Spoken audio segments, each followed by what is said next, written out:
beter her günden. Yaşamanın amacı yok, ömrümden gidiyor.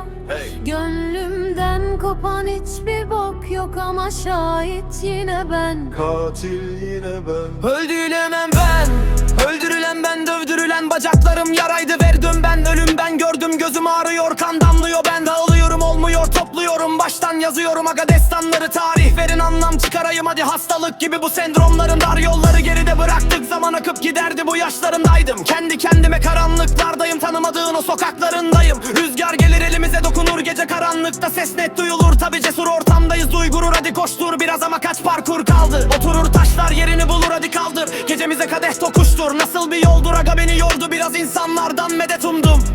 Herkes gider ama ben duruyorum, herkes koşar ama ben yürüyordum. Uçurumun en dibi ben görüyordum, uzaklardaydım sana bağırıyorum. Son bir adım kala kurtuluş gibi, son bir defa saldırır gibi. Son bir zafer bizim olmayan gibi, belki kader daha yazılmamış gibi. Birinin içinde, bilinçsiz biçimde, işim gücüm hep dert, kurtulamadım. İlginç bir biçimde yaşıyorum içine, la bu tip kılık ne anlayamadım.